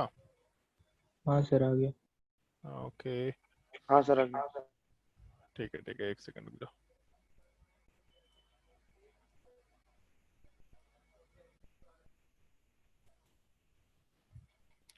हमको एक चीज पता नहीं था, वन नोट में बड़ा अच्छा एक फीचर है ये, कि जो पीडीएफ है उसको हम इसमें एज अ इमेज फाइल के जैसा वो कर सकते हैं, डाल सकते हैं। तो हम जो डिस्कशन करते थे ये एनोटेशन करके, उसकी ज़रूरत नहीं थी हमको, हम फालतू में मेहनत कर रहे थे उस चीज़ का। तो बुकलेट तुम्हारा सारा यहीं रहेगा, मेरा डिस्कशन यहीं पे चल रहा होगा, बहुत बहुत मज़ेदार तरीके से। बड़ा अच्छा चीज़ है एक्चुअली में, बड़ा अच्छा चीज़ है। मतलब है ना कि हम हर बार बुकलेट में करेक्शन भूल जाते हैं, करेक्शन कराना, क्योंकि इतना काम रहता है कि याद ही नहीं रहता है। अब इसमें करेक्शन एक बार हो गया, तुम कभी भी ये फाइल देखेंगे तो करेक्शन करा सकते हैं। दिख रहा होगा तुम लोग को स्क्रीन पे बुकलेट पूरा, और दिख भी रहा होगा कितना तुमको मेहनत करना है, कितना सारा पेज है इसमें। चलो देख लेते हैं। रिएक्शन मैकेनिज्म वाले पार्ट में जो बुकलेट है तुम लोगों का, इसका पेज नंबर 1। जैसे यहाँ पे कुछ बेसिक पार्ट दे रखा है, इलेक्ट्रोफाइल क्या होता है, न्यूक्लियोफाइल क्या होता है, nucleophilicity, leaving group, solvent, types of organic reaction, ये सब चीजें हम लोग करते जाएंगे। मतलब ये नहीं बोल रहे कि सब एक ही दिन करेंगे, लेकिन रैंडम क्वेश्चंस, मतलब पहला पहला से लेकर लास्ट एक्सरसाइज तक हमको जहाँ पे मन आएगा हम वहाँ के क्वेश्चंस कराते चले जाएंगे। तुम्हारा काम क्या है, हम इसको बहुत प्रिसाइजली मेंशन कर देते हैं। पहला काम ये जो होमवर्क देंगे वो करना है। दूसरा काम ये कि जब तुमको बोलेंगे कि एनसीईआरटी के सारे क्वेश्चंस कर लो, तो एनसीईआरटी के तुमको सारे क्वेश्चन सॉल्व करने हैं। जिस चैप्टर का बोलेंगे अब इस चैप्टर का ये क्वेश्चन सॉल्व कर सकते हैं, तो उस चैप्टर के एनसीईआरटी के क्वेश्चन सॉल्व कर लेना, ताकि तुम्हारा ऑर्गेनिक केमिस्ट्री पूरा का पूरा अच्छे से क्लियर हो जाए। उसके बाद जो तुमको सिंगेज वाला बुक बोला था, वो सिंगेज वाला बुक अभी मत सॉल्व करना, उसको रिवीजन के नाम पे एक ही बार सीधा सॉल्व करना शुरू करना, सीधा एक बार। और नहीं तो चाहे तो जब हम बोलेंगे तुम लोगों को कि चलो ठीक है अब तुम लोग हम लोग का जो ये है ऑनलाइन पोर्टल है उस पर जाकर प्रैक्टिस कर सकते हैं, तो उसका प्रैक्टिस कर सकते हैं। प्रॉब्लम बस वही एरोमेटिक कंपाउंड का आता है कि एरोमेटिक कंपाउंड हमेशा अलग से पढ़ाया जाता है, लेकिन एनसीईआरटी में एरोमेटिक कंपाउंड हर जगह दे रखा है, वो सबसे बड़ा ट्रबल क्रिएट करता है। तो इसीलिए हम नॉर्मली अवॉइड करते हैं, बोलते हैं कि जो चीज़ हम बुकलेट में सॉल्व करा रहे हैं पहले इसको सॉल्व करो, और रिवीजन के टाइम पे तुमको चैप्टर वाइज जहाँ से बुक उठा के सॉल्व करना है कर सकते हैं, लेकिन इस बार तुमको केवल एनसीईआरटी कराएंगे। सिंगेज वाला बुक करना है तो वो करो, और अगर वो बुक नहीं है तो जो ऑनलाइन टेस्टिंग पोर्टल है हम लोग का, उसी क्वेश्चन को एक बार, दो बार, तीन बार, चार बार प्रैक्टिस करते रहो, उससे ज्यादा तुमको कुछ करने की जरूरत नहीं है। और बुकलेट में जो जो क्वेश्चन मार्क कराएंगे कि ये सब क्वेश्चन ध्यान रखना है, क्योंकि अब मेरे पास भी रिकॉर्ड रहेगा, तो आराम से इन क्वेश्चंस का तुम लोग को ध्यान रखते हुए काम करना है। इन सारे क्वेश्चंस को रेगुलरली करना ही करना है, बाय डिफॉल्ट ऐसा रहेगा, ठीक है। तो हम लोग आते हैं अपने, एक मिनट, रिएक्शन मैकेनिज्म वाले पार्ट में। इसमें जैसे सबसे पहला रिएक्शन हम लोग को ओजोनलिसिस रिएक्शन डिस्कस करना है। बड़ा सिंपल सा रिएक्शन है। सबसे पहले तो ये चीज़ है कि ओजोनलिसिस रिएक्शन वाले पार्ट में हम लोग दो टाइप के ओजोनलिसिस रिएक्शन की बात करते हैं, जिसमें एक चीज़ को हम लोग रिडक्टिव ओजोनलिसिस बोलते हैं, रिडक्टिव ओजोनलिसिस, और दूसरे पार्ट को हम लोग ऑक्सीडेटिव ओजोनलिसिस बोलते हैं। दोनों का मतलब क्या है इस चीज़ को मेंशन कर रहे हैं, रिडक्टिव ओजोनलिसिस और दूसरा ऑक्सीडेटिव ओजोनलिसिस, ओजोनोलिसिस। और दोनों का रिएजेंट ध्यान रखना है। जब हम लोग रिडक्टिव ओजोनलिसिस की बात करेंगे तो हम लोग का जो रिएजेंट वाला पार्ट है ये ओजोन होगा, और लिखने का तरीका ध्यान रखना थोड़ा, ये 1 के बाद O3 लिखा है ओजोन वाला पार्ट, और 2 पे हम लोग जिंक या फिर डाई मिथाइल सल्फाइड, DMS ऐसा लिख के चलेंगे, ठीक है। DMS वाले पार्ट का मतलब हो गया डाई मिथाइल सल्फाइड, लिख देते हैं यहाँ पे जिंक, और दूसरे वाले केस में डाई मिथाइल सल्फाइड। तो जैसे इसमें एक चीज है कि सबसे पहला पार्ट तो है कि सर ये 1 और 2 क्या होता है। वैसे एक चीज ध्यान रखना, मान लो हम लोग के पास एक सीक्वेंशियल रिएक्शन दे रखा है, ए वाला पार्ट यहाँ पे किसी रिएक्टेंट 1 से रिएक्ट कर रहा है, बी बना रहा है, बी वाला पार्ट किसी रिएक्टेंट R2 से रिएक्ट करके सी बना रहा है। अब हम लोग को ए वाले पार्ट से सीधा सी में जाना है, तो ऐसा भी लिख सकते हैं हम लोग, ए से हम लोग को सी मिल रहा पहले स्टेप में, या पहले पार्टिकुलर ये स्टेज में हम लोग रिएक्टेंट 1 के साथ रिएक्शन कराए, और फिर जब पहले रिएक्टेंट के साथ पूरा रिएक्शन खत्म हो गया, लिखने का तरीका है, जब पहले रिएजेंट के साथ ए का पूरा रिएक्शन खत्म हो गया, तो यहाँ से जो भी प्रोडक्ट बनेगा उस प्रोडक्ट का हम लोग सेकेंड रिएजेंट वाले पार्ट के साथ रिएक्शन कराएंगे। तो ये एरो पे 1 2 3 4 देने का सेंस ये होता है कि जब तक पहला रिएक्शन खत्म ना हो तब तक हम लोग दूसरा रिएक्शन शुरू नहीं करेंगे। तो पहला रिएक्शन खत्म होने के बाद जो प्रोडक्ट बनेगा उसको दूसरे रिएजेंट के साथ रिएक्ट कराएंगे, फिर वहां पे जो चीज खत्म होके बनेगा उसको तीसरे के साथ रिएक्शन कराएंगे। ये 1 2 3 देने का तरीका होता है। तो ये पहले स्टेप में क्या दे रखा कि यहाँ पे ओजोन वाला पार्ट, पहले स्टेप में हम लोग ओजोन के साथ कंप्लीट रिएक्शन कराएंगे। फिर उसके बाद हम लोग ओजोन के साथ रिएक्शन जब पूरा कंप्लीट हो जाएगा तब हम लोग जिंक और DMS के प्रेजेंस में रिएक्शन करा रहे हैं, ऐसा लिखते हुए काम करते हैं नॉर्मली। लेकिन ठीक है, ओजोनलिसिस वाले पार्ट में ये भी लिखा रहे तो चलेगा, हम लोग ओजोन के साथ रिएक्शन कराते हैं in the presence of zinc और DMS। अगर ये रिएजेंट रहा तो हम लोग का रिडक्टिव ओजोनलिसिस होगा। क्या होता है रिडक्टिव ओजोनलिसिस, आते हैं उस चीज के डिस्कशन पे। ऐसा मेंशन कर सकते हैं हम लोग कि अगर हम लोगों का O3 रहा और उसके जिंक और DMS के प्रेजेंस में, तब उस केस में हम लोग रिडक्टिव ओजोनलिसिस करेंगे। और अगर हम लोग का केवल O3 रहा और कुछ नहीं, कहीं कहीं पे वाटर भी दे रखा होता है, खैर वाटर यहाँ भी दे रखा होगा तो उससे कोई दिक्कत नहीं है, अगर केवल O3 रहा तब इस केस में हम लोग का ऑक्सीडेटिव ओजोनलिसिस होगा। ऐसा क्या होता है, इस चीज से हम लोग का डिस्कशन ऑक्सीडेशन रिडक्शन में आएगा कि ऐसा क्यों होता है, कि ऑक्सीडेटिव ओजोनलिसिस यहाँ पे क्यों बोल रहे हैं। लेकिन अगर केवल रिडक्टिव ओजोनलिसिस का रिएजेंट दिया तो प्रोडक्ट क्या बनेगा हमको अभी केवल ये सीखना है। अगर ऑक्सीडेटिव ओजोनलिसिस वाले पार्ट का रिएजेंट दिया तो प्रोडक्ट क्या बनेगा अभी हम लोग को फिलहाल केवल ये चीज सीखना है। क्यों ऐसा हो रहा है उसके पीछे भी रीजन है, उसमें क्या मैकेनिज्म है उसके पीछे भी प्रॉपर रीजन है, जो हम लोग आराम से ऑक्सीडेशन वाले पार्ट में डिस्कस करेंगे। अभी हम लोग को उसके मैकेनिज्म का डिस्कशन नहीं करना है। थोड़ा नोट डाउन करो, लाइट ऑन कर ले रहे हैं।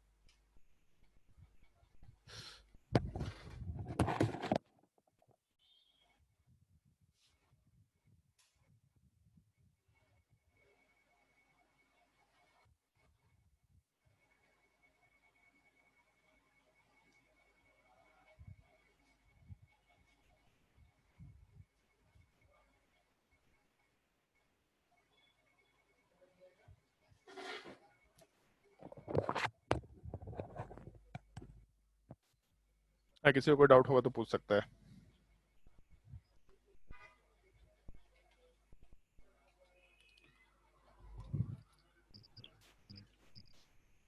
सर इसमें दोनों में H2 है तो पता कैसे चलेगा कि ऑक्सीडेटिव या फिर रिडक्टिव है? नीचे नीचे कुछ दिख रहा है? हाँ, Zn प्लस और दिख नहीं रहा है दोनों में डिफरेंस? दोनों रहता है साथ में। हाँ भाई, रहेगा तो उसके बिना तो काम ही नहीं कर सकता। एक्चुअल में ये जिंक और डीएमएस वाला ही पार्ट रहता है, इसी की वजह से सब कुछ होता है। ओजोन लिसिस है मतलब ओजोन के साथ रिएक्शन है, तो पहला पार्ट तो दोनों में रहेगा, वो कॉमन है। उसके बाद दूसरा पार्ट आएगा। अगर दूसरा पार्ट है तो रिडक्टिव हुआ, नहीं है तो ऑक्सीडेटिव।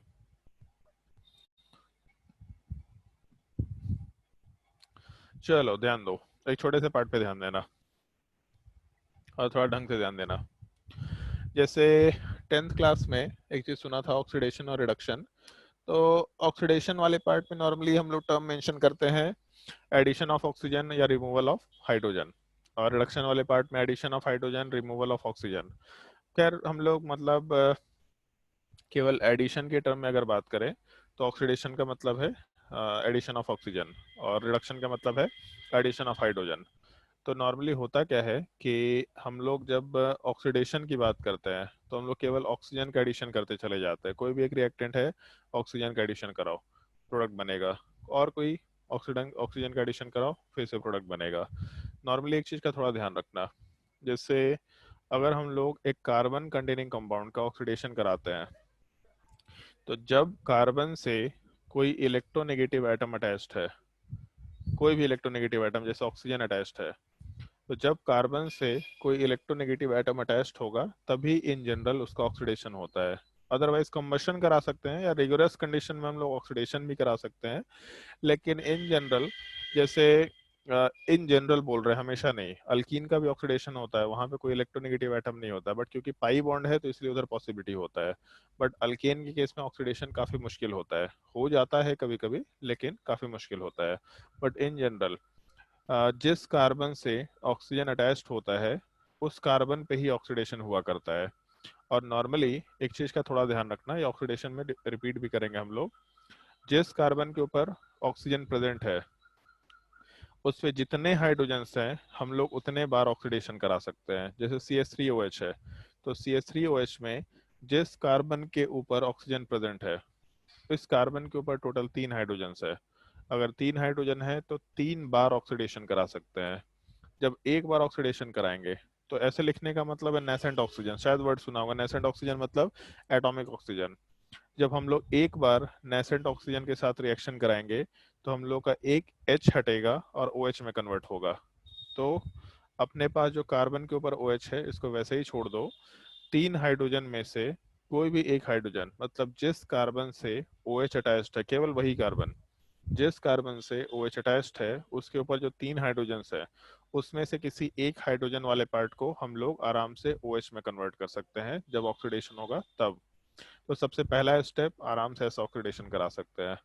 फिर उसके बाद हम लोग का अगर फिर से स्टेप में ये ऑक्सीडेशन कराना चाहते हैं तो जिस कार्बन पे ऑक्सीजन प्रेजेंट है उस कार्बन पे अभी भी हाइड्रोजन प्रेजेंट है, मतलब और भी ऑक्सीडेशन हो सकता है। जब ऑक्सीडेशन कराएंगे तो सिंपली जो हम लोगों का OH ग्रुप पहले से है वो तो वैसे ही रह जाएगा, और बाकी जो दोनों H है उसमें से कोई एक H को OH में कन्वर्ट कर सकते हैं। अभी भी उस कार्बन पे एक हाइड्रोजन है, इसका मतलब एक और ऑक्सीडेशन हो सकता है। तो जब एक और ऑक्सीडेशन कराएंगे तो नेसेंट ऑक्सीजन के साथ रिएक्शन कराया, कार्बन के ऊपर OH, दूसरा OH, तीसरा OH, चौथा OH, 4 OH ग्रुप आराम से डाल सकते हैं। तो इसका मतलब ये है बेसिकली कि हम लोग के पास अगर CH3OH होता तो हम लोग 3 हाइड्रोजन रखते, जिस कार्बन से ऑक्सीजन अटैच है उसके ऊपर 3 हाइड्रोजन, तो 3 बार ऑक्सीडेशन करा के आराम से प्रोडक्ट में जा सकते हैं। बट अब यहाँ पे एक छोटा सा इंफॉर्मेशन याद रखना है तुम लोगों को, इसका भी रीजन हम लोग आगे मेंशन करेंगे कार्बोनिल कंपाउंड में। एक कार्बन के ऊपर 2 OH ग्रुप अनस्टेबल होता है, कभी नहीं बनाते हम लोग, आइसोमरिज्म में भी इस तरह का केस नहीं बनाया था। एक कार्बन के ऊपर 2 OH ग्रुप अनस्टेबल होता है और हाइड्रोजन बॉन्डिंग की वजह से यहाँ से H2O रिमूव होता है और प्रोडक्ट वाले पार्ट में डबल बॉन्ड ऑक्सीजन का फॉर्मेशन होता है। इसको ऐसा समझ लो, ये एक कार्बन के ऊपर 2 OH ग्रुप है, तो हाइड्रोजन बॉन्डिंग की वजह से जैसे यहाँ का ऑक्सीजन इसके साथ हाइड्रोजन बॉन्डिंग कर लिया, तो इस केस में एक ऑक्सीजन और 2 हाइड्रोजन, ये पूरा का पूरा H2O वाला पार्ट रिमूव होगा।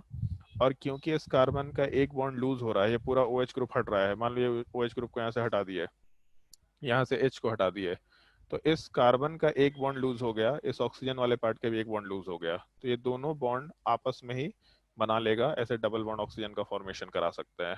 तो इस एक पॉइंट का ध्यान रखना, अगर एक कार्बन के ऊपर 2 OH ग्रुप है तो यहाँ से H2O वाला पार्ट हम लोग रिमूव करके आराम से डबल बॉन्ड ऑक्सीजन का फॉर्मेशन करा सकते हैं। मतलब प्रोडक्ट वाले पार्ट में कार्बन के ऊपर एक H था, दूसरा S था और उसके अलावा एक डबल बॉन्ड ऑक्सीजन वाला पार्ट आराम से कंसिडर किया जा सकता है। तो जब भी कभी एक कार्बन के ऊपर 2 OH ग्रुप आएगा तो आराम से वहां पे डबल बॉन्ड ऑक्सीजन का फॉर्मेशन करा लेना।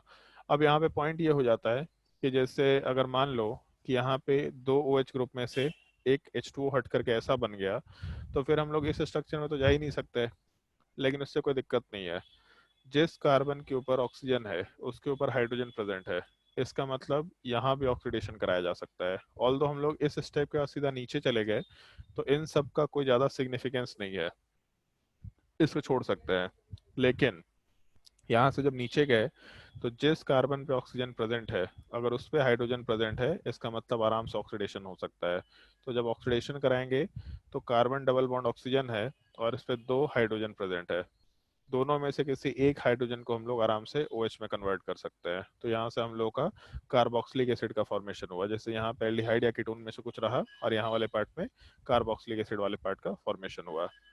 अभी भी जिस कार्बन के ऊपर हाइड्रोजन प्रेजेंट है उस कार्बन वाले पार्ट के सॉरी जिस कार्बन के ऊपर ऑक्सीजन प्रेजेंट है उस कार्बन के ऊपर हाइड्रोजन प्रेजेंट है, तो फिर से फर्दर एक और स्टेप में ऑक्सीडेशन हो सकता है और एक ही H है तो सीधा उस H वाले पार्ट को OH में कन्वर्ट कर सकते हैं हम लोग और ये अपना प्रोडक्ट बन के आ जाएगा। लेकिन फिर से सेम प्रॉब्लम, और ये बचपन से सुनते आ रहे हैं कि H2CO3 वाला जो पार्ट है, ये H2CO3 वाला पार्ट अपने आप को H2O प्लस CO2 में डिसोसिएट कर लेता है। तो यहाँ पे जब हम लोग का फॉर्मिक एसिड होगा HCOOH, तो फॉर्मिक एसिड का जब ऑक्सीडेशन कराएंगे तो इस केस में हम लोगों को H2CO3 मिलेगा और ये H2CO3 वाला पार्ट में एक कार्बन के ऊपर 2 OH ग्रुप है, तो यहाँ से आराम से हम लोग H2O को रिमूव करके इस पूरे पार्ट को CO2 प्लस H2O में कन्वर्ट कर सकते हैं।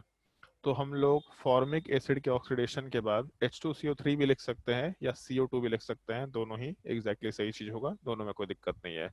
बट इस पॉइंट का ध्यान रखना, जिस कार्बन के ऊपर ऑक्सीजन है केवल उसी कार्बन के हाइड्रोजन का ऑक्सीडेशन हम लोग करा सकते हैं। जैसे मान लो कि अगर हम लोग का दूसरा एग्जांपल दिया, इस चीज को नोट डाउन करने की जरूरत नहीं है, PDF में भेज भी देंगे और ये यूज टू हो जाएंगे तुम लोग इस चीज को लेकर के, बस इन्फॉर्मेशन है, थोड़ा ध्यान रखना। जैसे मान लो हम लोग के पास इस बार ये ग्रुप दे रखा C2H5OH और इसका ऑक्सीडेशन कराते हैं, तो जिस कार्बन के ऊपर ऑक्सीजन है, तो ऑक्सीजन जिस कार्बन से अटैच्ड है उस कार्बन के ऊपर टोटल 2 हाइड्रोजन्स है, इसका मतलब 2 ही ऑक्सीडेशन हो पाएगा। तो जब पहला ऑक्सीडेशन कराएंगे तो कोई भी एक H को OH में कन्वर्ट कर दो, तो जब एक कार्बन के ऊपर 2 OH ग्रुप आएगा तो यहाँ से हम लोग H2O को हटा करके आराम से अपने प्रोडक्ट वाले पार्ट में यहाँ पे डबल बॉन्ड ऑक्सीजन और एक हाइड्रोजन बचा रह गया उसको लिख सकते हैं। मतलब यहाँ जो ऑक्सीजन है वो डबल बॉन्ड में कन्वर्ट कर दिया और एक जो H है वो तो वैसे का वैसे रह गया, तो इस केस में एल्डिहाइड का फॉर्मेशन हो गया।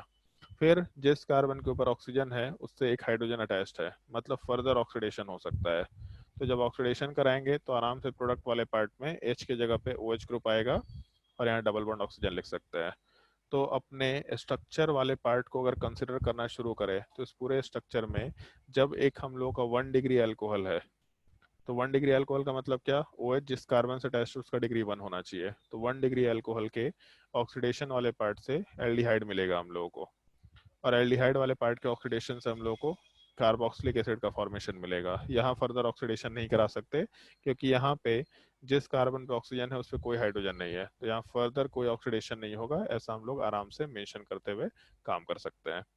मान लो हम लोग का डिग्री ऑफ अल्कोहल चेंज करते हैं, मान लो 2 डिग्री अल्कोहल लेके चलते हैं। तो 2 डिग्री अल्कोहल में जिस कार्बन से ऑक्सीजन अटैच्ड है, जिस कार्बन से OH ग्रुप अटैच्ड है, उस पे एक हाइड्रोजन है। इसका मतलब यहाँ पे ऑक्सीडेशन वाला पार्ट पॉसिबल होगा, ऐसा हम लोग बोलते हुए काम कर सकते हैं।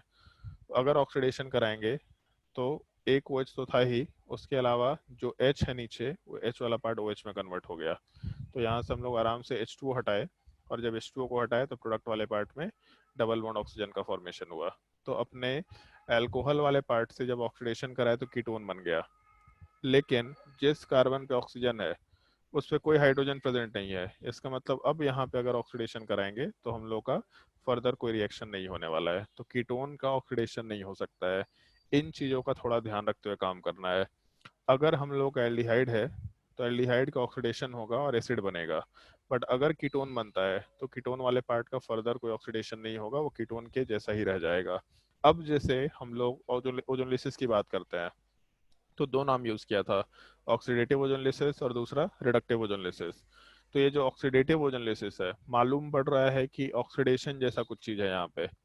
तो अगर हम लोग के ओजोनलिसिस के रिएक्शन को कैरी आउट करते हैं तो हमेशा एल्डिहाइड या कीटोन बनता है। सिंपल से रिएक्शन की अगर बात करें तो एल्डिहाइड या कीटोन बना करता है, ठीक है। अगर ऑक्सीडेटिव ओजोनलिसिस है तो उसमें अगर एल्डिहाइड बना तो उसका फर्दर ऑक्सीडेशन होकर के एसिड बन जाता है, कीटोन वहीं रह जाता है। रिडक्टिव ओजोनलिसिस में एल्डिहाइड कीटोन बनने के बाद फर्दर कोई रिएक्शन नहीं होता है। तो रिडक्टिव का मतलब एक सिंपल ओजोनलिसिस समझ लो। ओजोनलिसिस में क्या होगा, एल्डिहाइड या कीटोन बनेगा, वो जो एल्डिहाइड और कीटोन बना रिडक्टिव के टाइम पे वैसे ही रह जाता है, लेकिन जब ऑक्सीडेटिव ओजोनलिसिस होगा तो एल्डिहाइड एसिड में कन्वर्ट हो जाता है, कीटोन हो नहीं सकता, ऑक्सीडेशन में जा ही नहीं सकता, तो वैसे का वैसे ही रह जाता है। बस एक छोटा सा डिफरेंस है जिस चीज को हम लोग ऑक्सीडेटिव ओजोनलिसिस और रिडक्टिव ओजोनलिसिस में कंसिडर करते हैं। और मेनली हम लोग को रिडक्टिव ओजोनलिसिस से मतलब होता है, ऑक्सीडेटिव वाले पार्ट से मतलब भी नहीं होता। और इसमें नॉर्मली फिर हम लोग जब रिएक्शंस की बात करते हैं तो इस तरीके से बोला करते हैं, जैसे सबसे पहला पार्ट हेडिंग डाल देना अपने कॉपी में, रिडक्टिव ओजोनलिसिस। ऊपर वाला सब नोट डाउन नहीं करेंगे सर? नहीं, ऊपर वाला नोट डाउन नहीं करना है, ऊपर वाला केवल ज्ञान था, ज्ञानवर्धक बातें, ठीक है। ऊपर वाला में थोड़ा डाउट है सर, क्या थोड़ा डाउट है ऊपर वाला में। बोलो, क्या डाउट है? थोड़ा सा ऊपर कीजिएगा सर।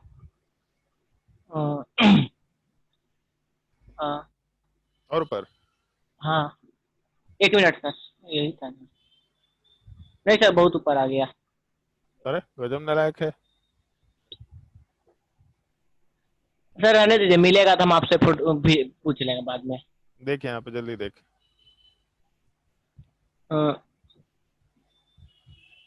नीचे कीजिए सर। हाँ हाँ, इसे बस बस सर। ये थर्ड स्टेप में सर H2O निकला ना, हाँ, तो वहाँ साइड में H कैसे बच गया? ये बोल रहा है ये?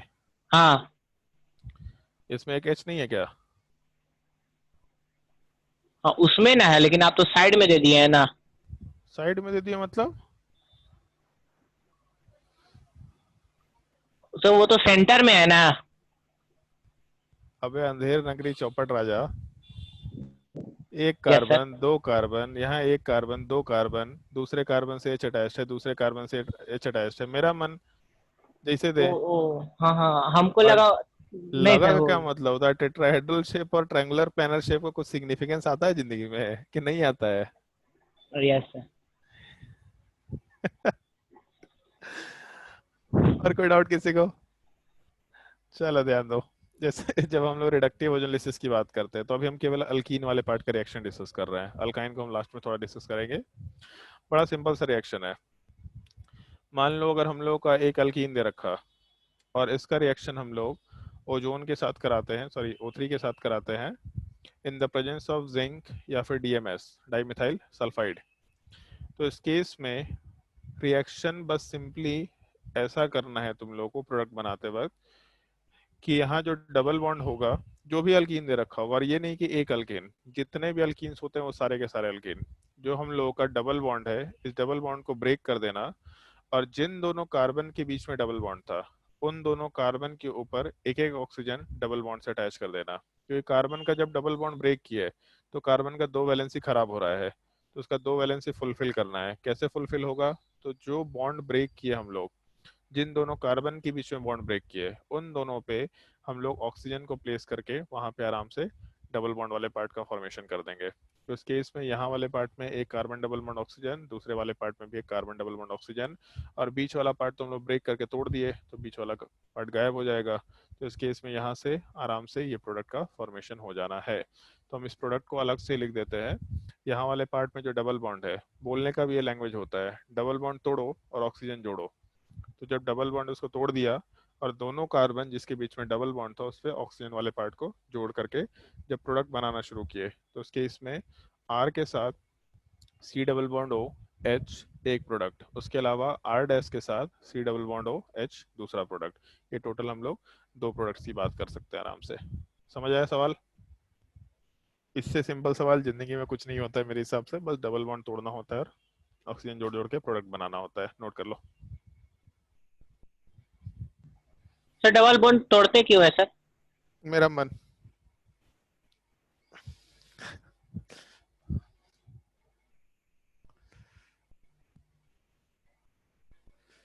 बताओ, मन का कोई उपाय है? नहीं सर, तो फिर छोड़ो फिर।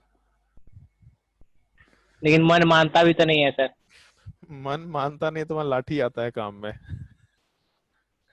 तो समझ में आया?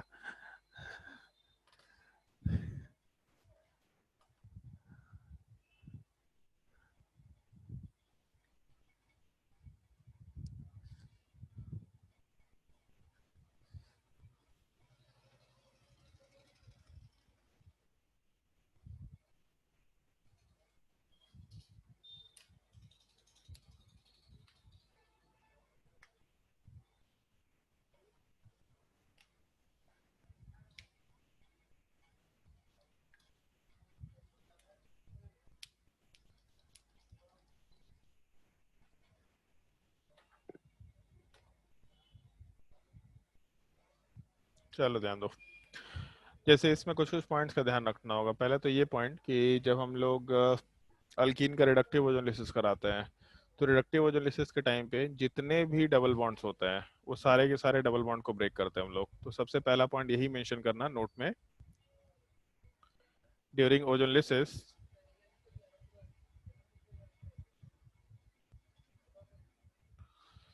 all the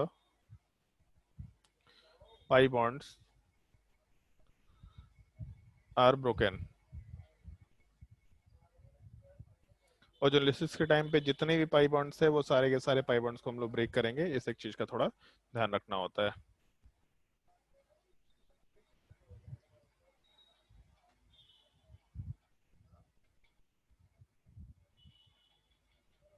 सेकेंड पॉइंट जो अपने को ध्यान रखना है, जैसे अगर बेंजीन रिंग है तो बेंजीन रिंग वाले पार्ट में जब हम लोग ओजोलिसिस कराते हैं तब उसके इसमें केवल अगर बेंजीन रिंग रहा तो उसके सारे पाई बॉन्ड को ब्रेक करो।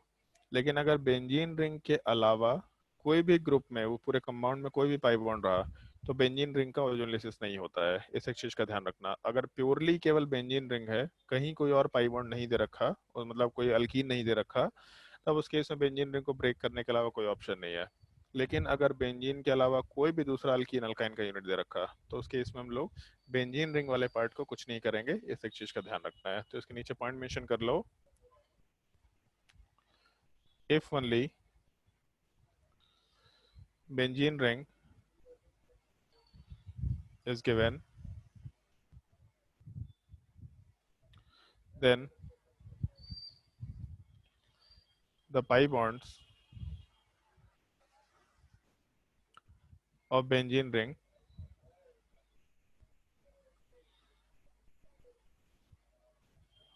will break या will be oxidized, but if any other pi bond या if any other alkyne is present,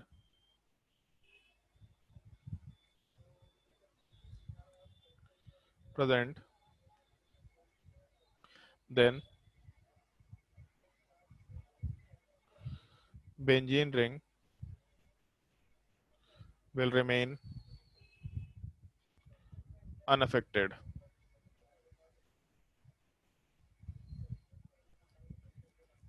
Will remain unaffected.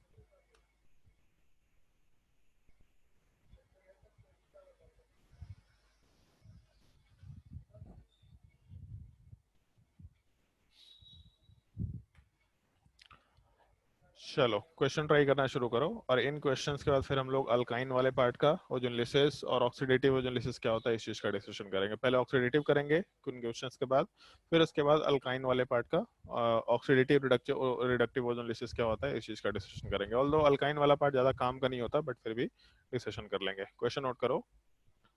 Find the ozonolysis product, और जब केवल सिंपली ओजोनलिसिस बोलेगा या कुछ भी मेंशन नहीं किया तो उस केस में वहां पे रिडक्टिव ओजोनलिसिस ही समझ लेना। फाइंड द ओजोनलिसिस प्रोडक्ट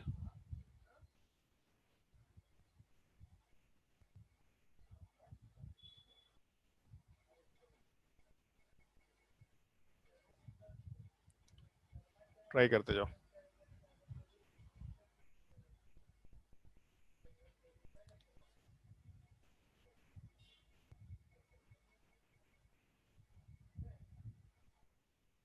जहां जहां पाई बॉन्ड है सब ब्रेक होगा। तो जैसे अगर दो पाई बॉन्ड है तो ये भी ब्रेक हुआ और ये भी ब्रेक हुआ, तो पूरा मॉलिक्यूल जो है वो तीन पार्ट में डिवाइड हो रहा है। पहले पाई बॉन्ड ब्रेक हुआ तो दो पार्ट आया, दूसरा पाई बॉन्ड ब्रेक हुआ तो भी दो पार्ट आया। तो यहाँ से एक ये डिवीजन हो गया, एक ये पार्ट हुआ, फिर यहाँ से एक इधर का पार्ट एक इधर का पार्ट, तो ये पार्ट मिला करके एक यूनिट, इधर का पार्ट मिला के एक यूनिट, राइट साइड का पार्ट मिला के एक यूनिट। तो जब हम लोग के पास एक से ज्यादा पाई बॉन्ड होगा तो पूरे मॉलिक्यूल को हम लोग दो की जगह ज्यादा बड़े बड़े फ्रेगमेंट्स में, ज्यादा छोटे छोटे फ्रेगमेंट्स में डिवाइड कर सकते हैं।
और क्वेश्चन नंबर 10 को हम पहले ही स्टार मार्क कर दे रहे हैं। अच्छा सवाल है, जो जो अच्छा सवाल होगा स्टार मार्क करके रखेंगे। सोचना ढंग से थोड़ा, इसमें ट्राई करके देखो सवाल।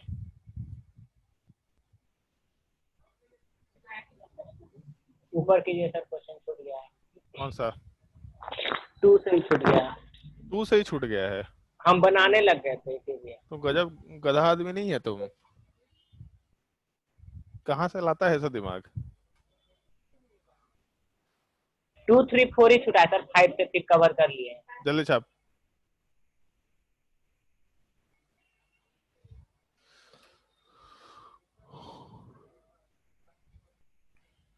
वैसे एक काम करो, क्वेश्चन ट्राई करो तुम लोग। आज के लिए क्लास यहीं पे एंड करते हैं, क्योंकि नेक्स्ट क्लास में भी टाइम हो जाएगा। 6:45 से अगला क्लास भी है मेरा। क्वेश्चन नोट कर लो सारे के सारे, और एक बार ट्राई करके देखना घर से। उसके बाद फिर हम लोग, अच्छा वर्कशीट, एक सेकंड रुको, वर्कशीट देखने दो। वर्कशीट में भी होमवर्क देना है। कहाँ है भाई तुम्हारा वर्कशीट?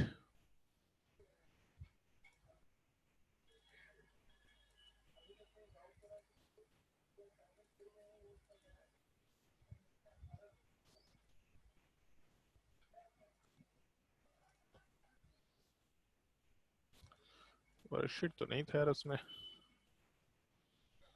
ये तो तुम्हारा कुछ और है।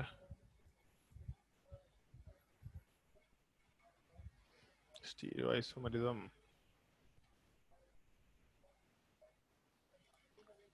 कुछ और है।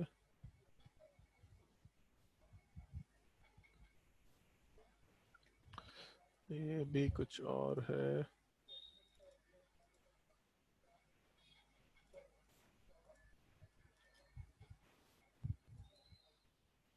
चलो ठीक है, वर्कशीट वाला जो चीज उसको अभी रहने देते हैं। उसको हम अलग से होमवर्क दे देंगे, मिल नहीं रहा है। देख लेते हैं पहले फाइल। 18 नंबर है। नहीं 18 नंबर तो है, बट उसमें कौन सा क्वेश्चन करने लायक है ये भी पता नहीं है हमको, और वो हमको दिख नहीं रहा यहाँ पे फाइल। अभी तो सर लोग चले गए हैं, तो हम कलेक्ट करके रखेंगे उसको। नेक्स्ट क्लास में आराम से होमवर्क दे सकते हैं। तुम लोग अभी जो क्वेश्चन उसको नोट कर लो। अभी 2, 3, 4 नोट कर लिया? हाँ सर। ओके, नोट करो। 8, 9, 10 नोट करो।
सर क्वेश्चन 7 थोड़ा दिखा दो। क्वेश्चन 7, एक मिनट। अरे तुषार, बड़े दिनों बाद दिखाई दिया। नहीं सर। अरे क्या बात कर रहा है, लास्ट क्लास में हम ढूंढ रहे थे तुमको, फिर से सुना सर था लास्ट बस क्लास में तो। नहीं, एक लास्ट क्लास सर।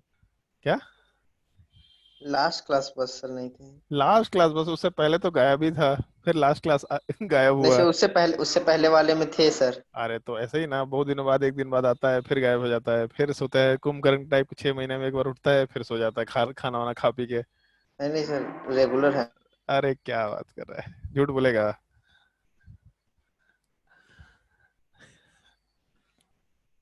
और कोई क्वेश्चन किसी को दिखाना है? चलो चलो, तो ये सारे क्वेश्चन ट्राई करो। मेरे हिसाब से सिंपल क्वेश्चन है, ज्यादा कुछ मुश्किल नहीं। चलो एक काम करते हैं, क्वेश्चन नंबर 1 हम केवल डिस्कस कर लेते हैं। अभी टाइम है मेरे पास 4 मिनट का। 1 और 2 डिस्कस कर लेते हैं हम, बाकी होमवर्क ट्राई करना। जैसे 1 वाले पार्ट में डबल बॉन्ड ब्रेक किए और दोनों कार्बन में डबल बॉन्ड ऑक्सीजन जोड़ दिए। तो पहला वाला पार्ट में कार्बन के ऊपर एक डबल बॉन्ड ऑक्सीजन और 2 हाइड्रोजन है, मतलब फॉर्मल्डिहाइड। दूसरे वाले कार्बन में भी एक ही कार्बन है, डबल बॉन्ड ऑक्सीजन और 2 हाइड्रोजन। तो इस केस में 2 पार्ट सिमिलर टाइप का निकल के आएगा, ये अपना प्रोडक्ट बन जाएगा। क्वेश्चन नंबर 2 की अगर बात करते हैं, तो पहला वाला पाई बॉन्ड ब्रेक किए तो दोनों कार्बन पे एक एक ऑक्सीजन डबल बॉन्ड के साथ अटैच किए। दूसरे वाले पाई बॉन्ड को ब्रेक किए तो भी दोनों कार्बन के ऊपर एक एक पाई बॉन्ड के साथ डबल बॉन्ड ऑक्सीजन अटैच किया है। तो इस केस में अगर हम लोग लेफ्ट साइड से देखना शुरू करें तो एक कार्बन है जिसके ऊपर डबल बॉन्ड ऑक्सीजन आया, तो एक कार्बन इसके ऊपर डबल बॉन्ड ऑक्सीजन, इसका मतलब इस पे 2 हाइड्रोजन होगा, फॉर्मल्डिहाइड। फिर उसके बाद दूसरा कार्बन और इसी के साथ एक और कार्बन अटैच्ड है, फिर यहाँ से बॉन्ड ब्रेक हो गया है, मतलब 2 कार्बन है यहाँ पे और दोनों कार्बन आपस में सिंगल बॉन्ड से अटैच्ड है। पहले कार्बन के ऊपर डबल बॉन्ड ऑक्सीजन, दूसरे कार्बन के ऊपर डबल बॉन्ड ऑक्सीजन और इसके अलावा दोनों के ऊपर एक एक हाइड्रोजन होगा। तो आराम से दोनों के ऊपर एक एक हाइड्रोजन प्लेस करते हुए ये प्रोडक्ट बना सकते हैं। और सर सबसे और उसके आगे का नहीं लेंगे सर? रुक ना भाई, काहे हड़बड़ी में है। फिर उसके बाद जब आगे वाले पार्ट में जाएंगे इसको ब्रेक करके तो यहाँ पे एक कार्बन और यहाँ पे एक और कार्बन, तो प्रोडक्ट वाले पार्ट में कार्बन के ऊपर डबल बॉन्ड ऑक्सीजन, यहाँ पे एक और कार्बन प्रेजेंट है, इस पे CH3 और यहाँ वाले पार्ट पे एक H, तो टोटल 3 प्रोडक्ट का फॉर्मेशन हो जाएगा। हाँ बोलो, अब क्या बोल रहा था? जैसे वो जो पहला बॉन्ड वाला को ब्रेक किया ना सर, हाँ तो एक तरफ तो वो पहला वाला बना, पहला हाँ स्ट्रक्चर, उसके हाँ। बाद फिर वो जो बना तो फिर आगे का और नहीं लेंगे, बस बॉन्डे तक रखेंगे। तो जब ये बॉन्ड को ब्रेक ही कर दिए, ये वाला पार्ट भी ब्रेक कर दिए, इधर वाला पार्ट भी ब्रेक कर दिए, तो फिर वो लेंगे कैसे हम?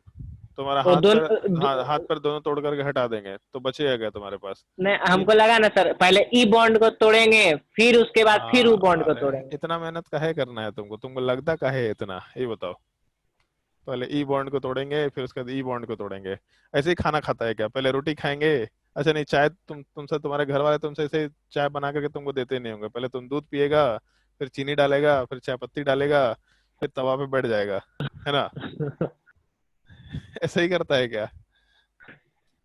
तुम्हारे ऊपर बना है कहावत, या जो भी कहानी समझ लो, चुटकुला समझ लो, जो समझ लो, कि डायरेक्टली चाय नहीं पियेंगे हम, चारों चीज को डालेंगे और फिर तवा पे बैठेंगे आराम से, नहीं तो गर्म पानी से नहा लेंगे। तो ये दोनों क्वेश्चन मेरे हिसाब से समझ में आया होगा, तो क्वेश्चन नंबर 3 से लेकर 9 तक ट्राई करना, और नेक्स्ट क्लास में जो वर्कशीट है उससे और भी क्वेश्चन देंगे। क्वेश्चन नंबर मतलब 9 और हाँ बोलो। मतलब तब दोनों को एक ही बार में तोड़ रहे हैं ना सर? हाँ हाँ, सबको एक ही बार में तोड़ रहे हैं, जितना पाई बॉन्ड सबको एक ही बार में तोड़ रहे हैं, ठीक है? ठीक है, हाँ। चलो, अगर किसी और को कोई डाउट है तो पूछ सकता है, और नहीं तो फिर आज के लिए क्लास यहीं पे एंड करते हैं। कुछ भी डाउट है किसी को? No sir. चलो ठीक है, तो आज के लिए क्लास यहीं पे एंड करते हैं, नेक्स्ट क्लास में कंटिन्यू करते हैं।